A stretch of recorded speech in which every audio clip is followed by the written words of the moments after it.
Bharatiya Janata party ने एक master stroke चलते हुए जो सिख का एक बड़ा चेहरा माना जाता है देश का, मनजिंदर सिंह सिरसा, उनको भारतीय जनता पार्टी में वो लाने में कामयाब हो गए हैं। मनजिंदर सिंह सिरसा वो नेता हैं जो 2012 में जब वो गुरुद्वारा मैनेजमेंट कमेटी के महासचिव बने थे, उस समय उन्हीं के प्रभाव के कारण पंजाब में अकाली दल अपनी सरकार बनाने में कामयाब हुए थे। इसी से आप आइडिया लगा सकते हैं कि उनका कितना इंपैक्ट दिल्ली और दिल्ली के बाहर भी देश में है। पंजाब में उनका अच्छा खासा असर माना जाता है क्योंकि उन्हीं की वजह से, उन्हीं के प्रभाव से वो उस समय सरकार बनाने में कामयाब रहे थे पंजाब के अंदर 2012 में। अब मनजिंदर सिंह सिरसा, जो कि आपने देखा होगा, चाहे वो पाकिस्तान के सिख परिवार हो, चाहे वो अफगानिस्तान के सिख परिवार हो, उनकी आवाजों को भी उठाते रहे हैं।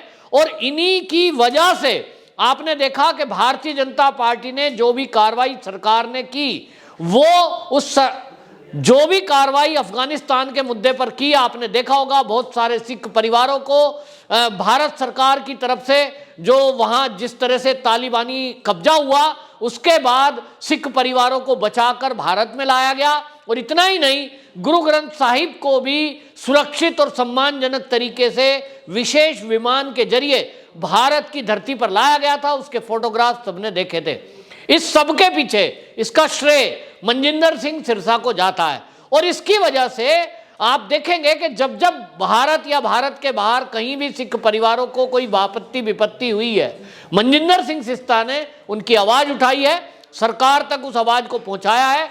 ये बात अलग है कि मोदी सरकार के अलावा 2014 के पहले जो कांग्रेस सरकार है, उसके ऊपर अभी भी 84 के दंगों का दाग लगा हुआ है।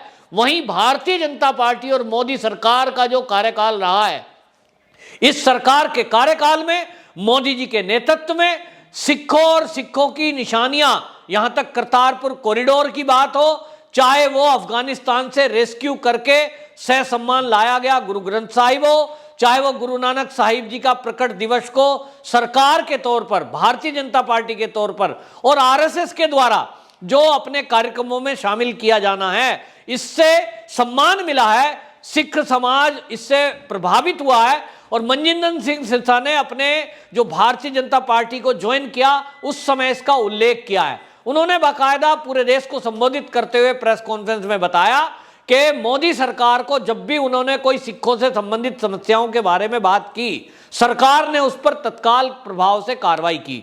और इसी के लिए मैं भारतीय जनता पार्टी ज्वाइन कर रहा हूं, क्योंकि मेरे लिए जो सिख समाज है उसकी सेवा करना अहम है। और इसीलिए आपको बताएं, इस जगह उन्होंने दिल्ली सिख गुरुद्वारा प्रबंधक समिति कमेटी जो है उसके पद से, अध्यक्ष पद से इस्तीफा दिया। और उन्होंने कहा कि मैं अब आगे से गुरुद्वारा प्रबंधक कमेटी का चुनाव भी नहीं लड़ूंगा और मेरा अब काम है देश की सेवा करना। इनके इस भारतीय जनता पार्टी के शामिल होने से लेकर आपको बता रहा हूं, ये अकाली दल को एक बहुत बड़ा झटका है। जिस अकाली दल ने कृषि बिल को लेकर भारतीय जनता पार्टी के रुख को स्पष्ट ना करते हुए एक तरह से धोखाधड़ी की और उनको अकेले में छोड़ दिया, ऐसे में जब ये शामिल हुए हैं, मैं कैप्टन अमरिंदर सिंह जो कि कांग्रेस में पूर्व मुख्यमंत्री रहे कांग्रेस सरकार में, उनके भारतीय जनता पार्टी के साथ आने के बाद मनजिंदर सिंह सिरसा अब भारतीय जनता पार्टी से जुड़े हैं। इसके जुड़ने से पंजाब के आने वाले चुनाव में भारतीय जनता पार्टी की स्थिति बहुत मजबूत हुई है।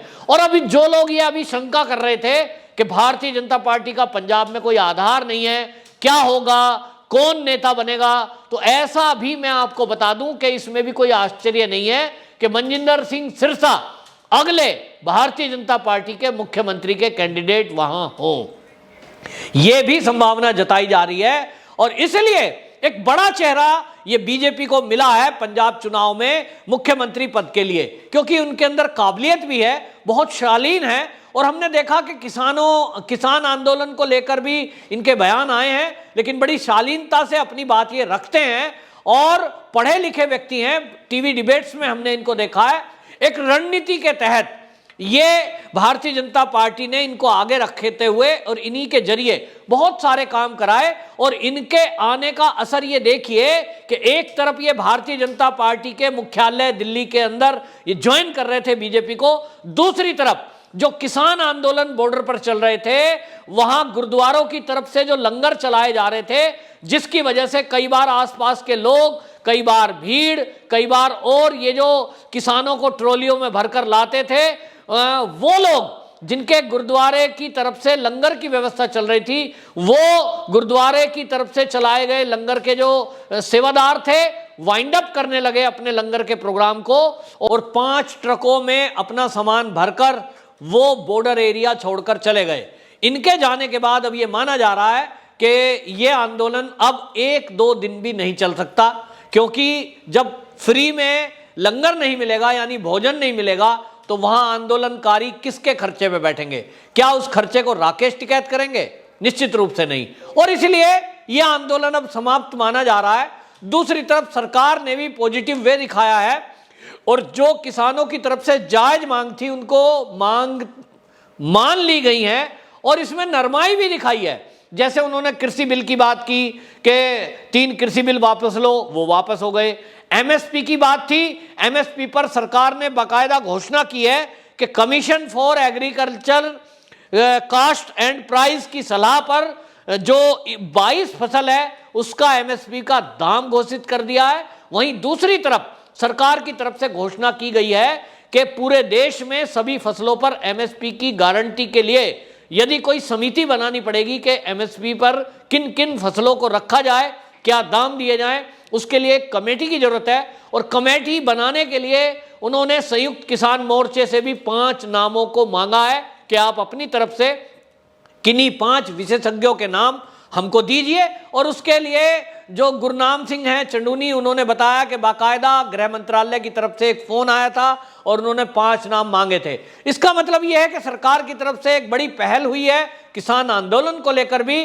और अब जबकि ये आंदोलन में सारी मांगे मान ली गई हैं, जो ये किसान आंदोलनकारी हैं इनकी तरफ से एक मांग ये भी की जा रही है कि 700 किसान मरे हैं, इसका मुआवजा दिया जाए। उसको लेकर सरकार ने स्पष्ट कर दिया है कि इन मौतों से इस आंदोलन का कोई लेना देना नहीं है। और ये आंदोलन, इसमें यदि कोई किसान मरा भी है तो उसकी मौत के लिए सरकार नहीं, ये किसान आंदोलनकारी जिम्मेदार है, क्योंकि इन्होंने जो कोविड प्रोटोकॉल है उसका पालन नहीं किया। इस पर सरकार ने बाकायदा संसद के पटल पर केंद्रीय गृह कृषि मंत्री ने उसको स्पष्ट कर दिया है। बाकी अन्य जितनी भी मांग है उस पर सरकार ने नरमी दिखाई है, उनको मान लिया है। जहां तक मुकदमे वापस की बात है, इसके मामले में भी सरकार ने स्पष्ट कर दिया और केंद्र सरकार की तरफ से ये कहा गया है कि ये राज्यों का मामला है, राज्य इसमें देखेंगे कि जो भी हल्की धाराओं में केस दर्ज हैं उनको हम वापस लेंगे, लेकिन गंभीर धाराओं में यदि देश विरोधी गतिविधि में, देशद्रोही धाराओं में कोई इस तरह के केस हैं उनको वापस नहीं लिया जाएगा। क्योंकि हमने देखा है कि बॉर्डर के ऊपर कई रेप के केस दर्ज हुए, कई हत्या के मुकदमे दर्ज हुए हैं, उनकी वापसी की गुंजाइश नहीं है, यह सरकार ने स्पष्ट कर दिया है।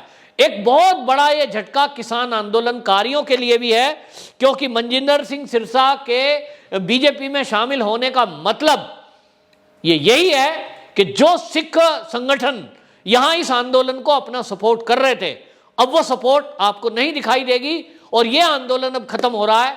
तो इस आंदोलन को चलाने वाले जो अभी तक फर्जी किसान थे, जो यहां बैठकर उल जलूल बातें कर रहे थे, देश विरोधी हरकत कर रहे थे, मोदी जी और योगी जी और अमित शाह को अपशब्द कह रहे थे, उनकी मुसीबतें अब निश्चित रूप से अगले आने वाले दिनों में बढ़ने वाली हैं। क्योंकि पंजाब से ये आंदोलन चला था और पंजाब ही इसको खत्म कर रहा है। मनजिंदर सिंह सिरसा के शामिल होने के पहले कैप्टन अमरिंदर सिंह जब बीजेपी के साथ आए थे और उनकी फोटो वायरल हुई थी और उसके बाद ये तय हो गया कि वो पंजाब के चुनाव में भारतीय जनता पार्टी के साथ मिलकर लड़ेंगे, उसके बाद ही ये आंदोलन हल्का पड़ने लगा था। क्योंकि ये सारा आंदोलन कांग्रेस ने खड़ा किया था और ये कांग्रेस ने भी पंजाब से शुरू किया था, यानी पंजाब कांग्रेस के जो कार्यकर्ता थे वो इस आंदोलन को चला रहे थे तन मन धन से। जो इसमें समर्पित लोग लगे हुए थे वो हरियाणा के और पंजाब के कांग्रेसी थे। अब जबकि मनजिंदर सिंह सिरसा और कैप्टन अमरिंदर सिंह भारतीय जनता पार्टी के साथ खड़े हैं। ऐसे में अब यह आंदोलन खत्म माना जा रहा है और मुसीबत बढ़ती दिखाई दे रही है राकेश टिकैत की। तो एक बहुत बड़ा झटका ये राकेश टिकैत के लिए भी है, ये बहुत बड़ा झटका किसान आंदोलनकारियों के लिए भी है, और बहुत बड़ा झटका ये कांग्रेस और अकाली दल के लिए भी है। निश्चित रूप से अब भारतीय जनता पार्टी के लिए ये बहुत खुशी की लहर है कि अब उनको पंजाब में भी अपना मुख्यमंत्री मिलने जा रहा है। वंदे मातरम।